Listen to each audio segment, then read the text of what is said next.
You're listening to the Ordinary Vegan Podcast, where we teach you everything you need to know about adopting a plant-based diet full or part-time. Our goal is to empower you to live a long and healthy life.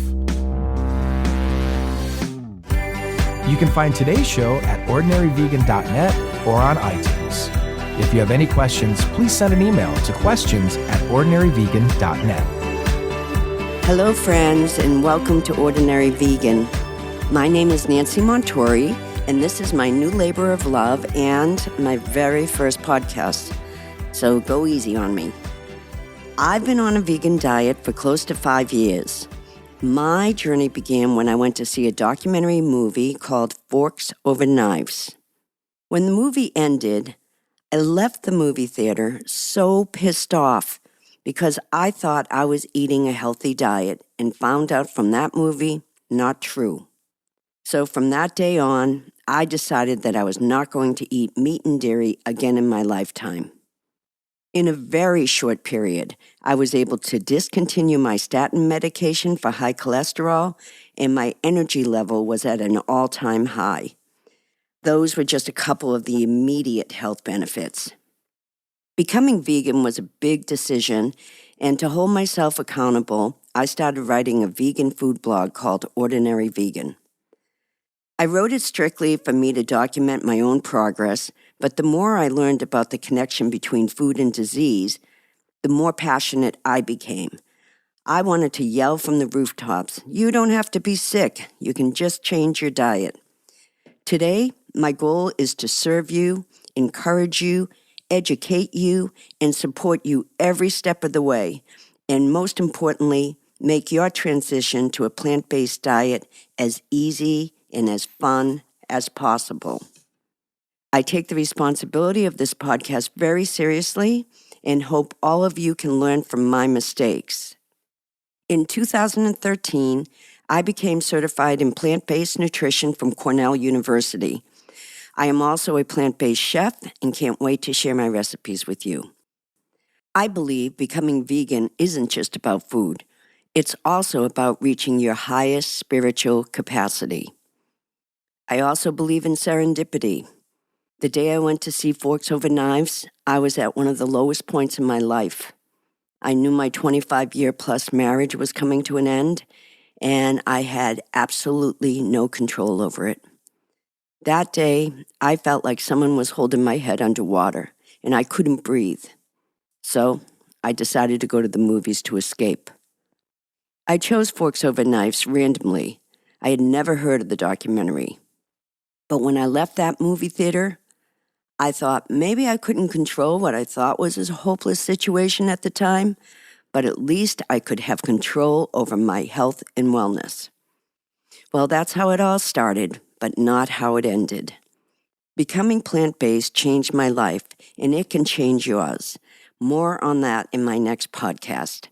Today is all about getting started on a plant-based diet, and it's not as hard as you think. First, let's discuss what is a vegan diet, also referred to as a plant-based diet. A plant-based diet is centered on whole, unrefined, or minimally refined plants. It's a diet based on fruits, vegetables, whole grains, legumes, and healthy fats. It excludes all meat, dairy, and eggs. Most vegans also avoid honey and refined sugar. Most people don't know this, but bone char is used to make refined sugar white. So why should you consider a plant-based diet? The short answer is, do you want to live a long, disease-free life? There is a convergence of evidence that a plant-based diet can help prevent and even reverse some of the leading causes of death, including cancer, heart disease, type 2 diabetes, and obesity, to name just a few. If you're worried about heart disease because it runs in your family, people on a plant-based diet reduce their risk of heart disease by 32%. So don't use your genetics as an excuse. Think of genetics as seeds. If you don't water the seeds, the grass won't grow. In addition to diminishing your chances of contacting a life-threatening disease, a plant-based diet will naturally help with weight loss. Just think, you may never have to diet again. You will also have more energy and less stress. Other reasons to embrace a plant-based diet include animal welfare. We can't ever be a peaceful and compassionate society if we allow cruel and inhumane treatment towards animals. Before I became vegan, I never thought about the impact my diet had on animals. I knew I had a strong visceral reaction to animals being killed, but somehow it didn't translate to my plate of food. Well, that's all changed. All animals, no matter what species, have a right to live a life free from pain and suffering at the hands of humans. Unfortunately, in the profit-driven world of factory farms, animals are no longer viewed as living, feeling beings. A smart guy named Albert Einstein once said, "Our task must be to free ourselves by widening our circle of compassion to embrace all living creatures and the whole of nature and its beauty." Animal agriculture has also become a threat to our environment, and climate experts have concluded that human-caused climate change is occurring and it's responsible for global warming. And things aren't looking up. Research warns that without radical changes to our diets, the food industry alone is likely to cause an 80% increase in greenhouse gas emissions by 2050. Greenhouse gas emissions cause a man-made greenhouse effect that traps us inside and changes the temperature of the Earth's surface. The world's top scientists, including Stephen Hawking, consider climate change to be one of the world's biggest threats, and eating plant-based even 2 or 3 days a week can help save precious resources. Last but not least, food safety should be a major concern for everyone. On October 26, 2015, the World Health Organization made a major announcement. After years of research, they found that 8 ounces of processed meat a day could raise the risk of colon cancer by a whopping 18%. To put that into perspective, 8 ounces of processed meat a day equals about 2 slices of ham or turkey. If you're not sure what processed meat is, it is any meat that has been salted, cured, fermented, or smoked. That includes most hot dogs, lunch meat, traditional bacon, and meats in a casing such as sausage. But meat is just the tip of the food safety iceberg. Many esteemed scientists are very concerned about the connection between glyphosate and disease. The World Health Organization issued a warning about glyphosate's possible links to cancer. Many European and Latin American countries now ban glyphosate. So what is glyphosate? Glyphosate is an herbicide used to kill weeds. Monsanto brought it to the market in the 1970s under the trade name Roundup. Farmers use glyphosate to kill weeds without killing their crops.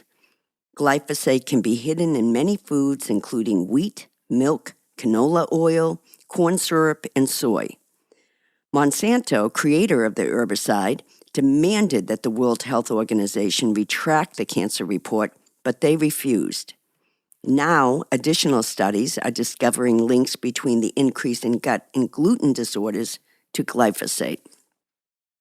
So why is glyphosate toxic to our health? Glyphosate works as an antibiotic that kills good bacteria in the gut, and this allows pathogens to overgrow and cause disease. It also interferes with essential minerals like iron and manganese. We depend on the mineral manganese to alleviate anxiety. Glyphosate also depletes serotonin. Serotonin plays a key role in bowel function, gut health, and of course, our mood.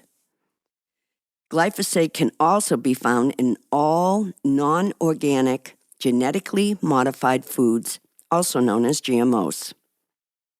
Monsanto created the GMO seeds used to grow GMO food specifically to withstand glyphosate, not to feed the world like some people think. When it comes to solving world hunger, GMOs are a dangerous step in the wrong direction. Another cause of concern is dairy. Research has linked casein to cancer. Casein is the main protein in cow's milk and in most mammals' milk. Casein is also added to processed foods as an addictive flavor enhancer. Casein is often referred to as the nicotine of fast food. Biochemist and author of the China study, Dr. T. Colin Campbell, called casein the most relevant cancer promoter found in the last 50 years. I want to repeat that because this is so important. Dr. Campbell called casein the most relevant cancer promoter found in the last 50 years. Casein is not healthy for anyone.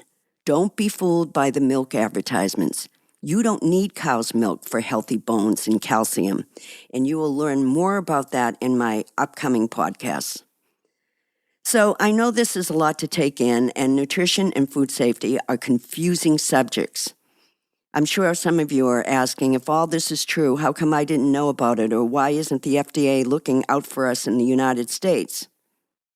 Well, the agribusiness, which includes meat producers and dairy farmers, donate over $90 million a year to political campaigns. That number keeps increasing every year because the public is pushing back on antibiotic use and inhumane treatment of animals. The agribusiness is worried, and they know they can buy off the politicians, but we can vote with our fork. So now that we know the why, here is the how you get started on a plant-based diet. Find the strategy that works for you. If you feel that quitting all animal protein at once works, then do it. If you need more time to adjust to a vegan diet, just take it slowly and start eliminating non-vegan items from your diet. Make the changes you feel comfortable with at your own pace. Keep it simple. Think about every meal divided into 4. 1/4 of grains, 1/4 of vegetables, 1/4 of legumes, and 1/4 are fruits. Then include a small side plate of healthy fats like nuts, seeds, and avocado. I call this the plant-based power plate. Stay away from processed foods, even if you think they're vegan. There are hidden animal ingredients in thousands of processed foods. My rule is read labels, and if you don't know what it is, don't eat it. One of the most popular myths about a vegan diet is that you won't get enough protein. If you eat a well-balanced vegan diet that includes grains, legumes, vegetables, fruits, and healthy fats, you never have to worry about protein.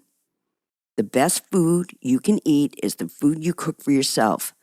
My advice is to set some time aside during the week to make some vegan go-to options.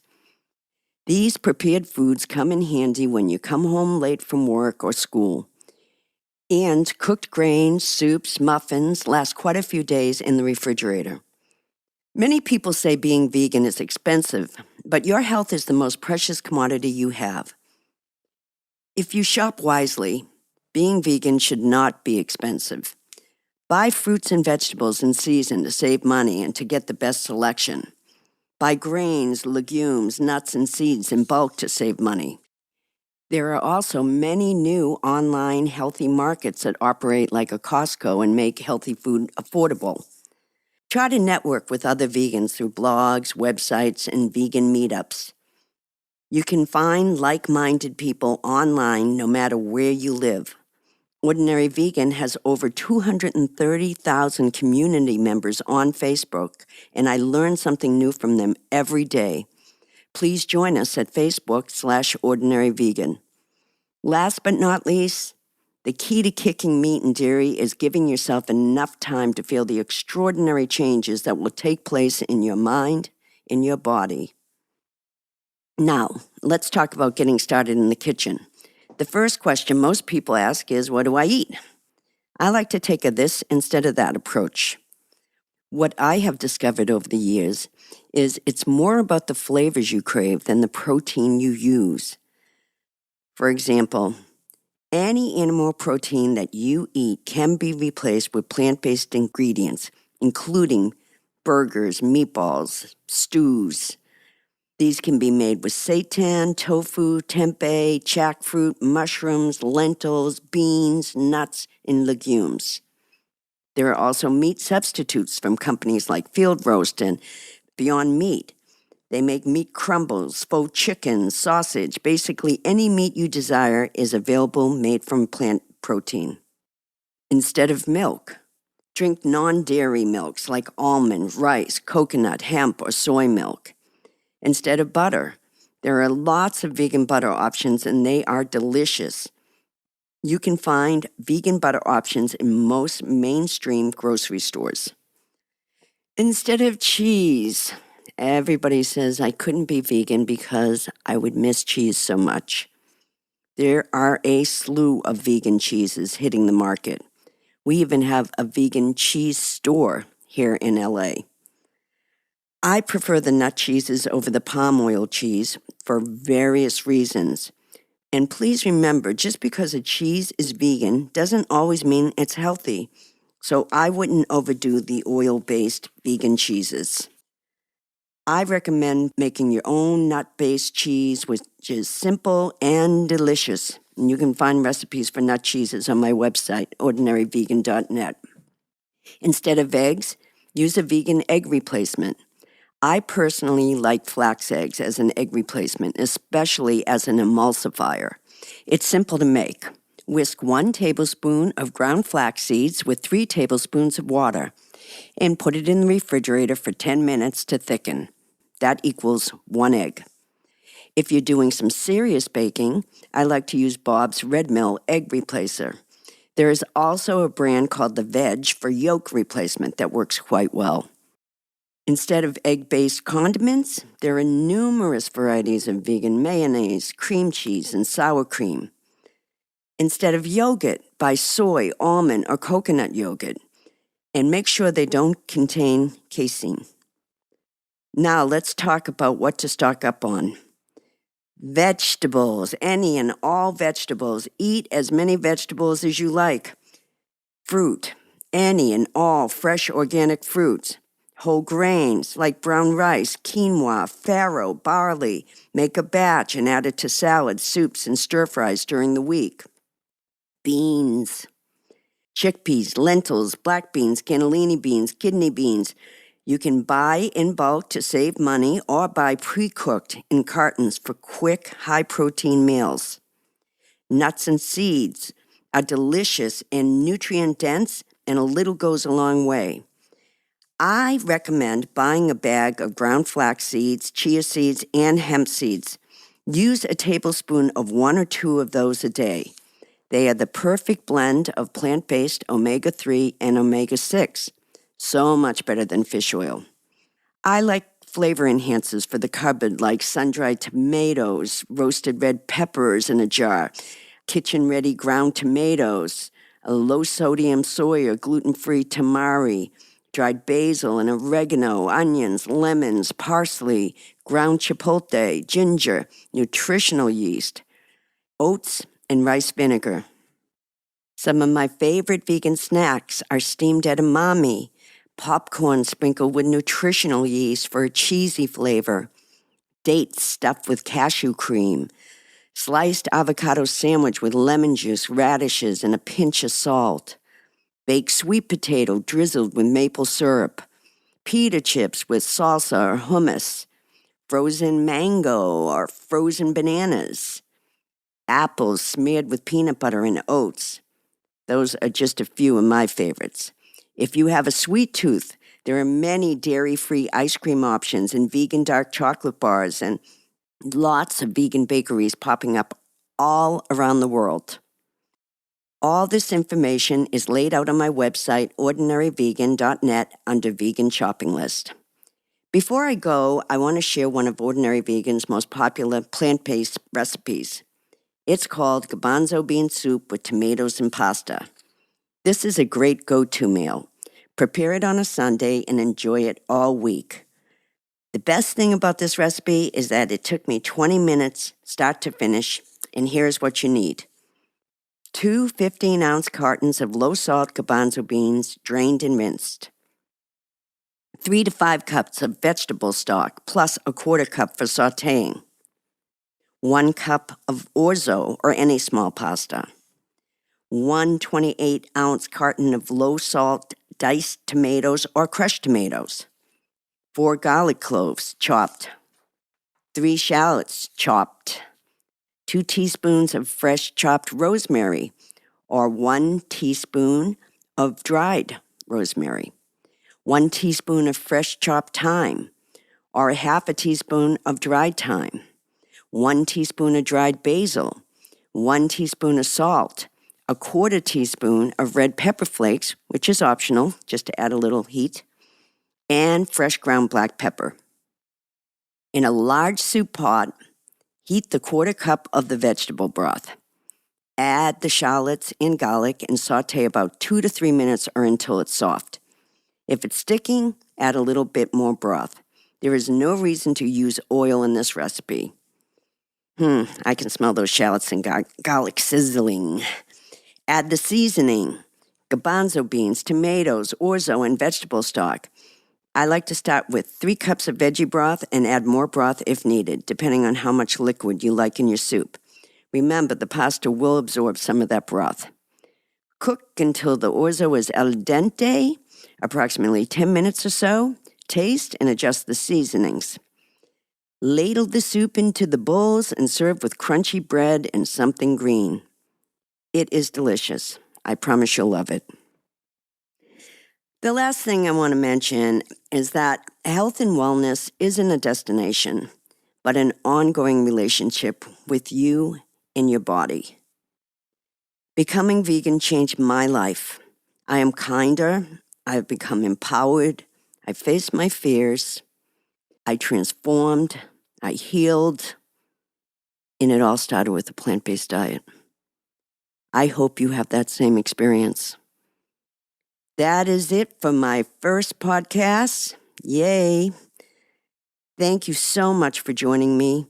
I would love to hear your feedback, so please send me an email at questions@ordinaryvegan.net. You can find me and all my podcasts online at ordinaryvegan.net and on iTunes. If you get a minute, please write a review on iTunes. Because the more reviews the podcast gets, the more prominently it will be featured in iTunes, which means reaching more people with our plant-based message. I will also post an iTunes link in this week's show notes located at ordinaryvegan.net/1, as in my first podcast. Thanks for joining our plant-based community today. Together we can accomplish great things. Please subscribe so you don't miss any of Ordinary Vegan's recipes and plant-based tips.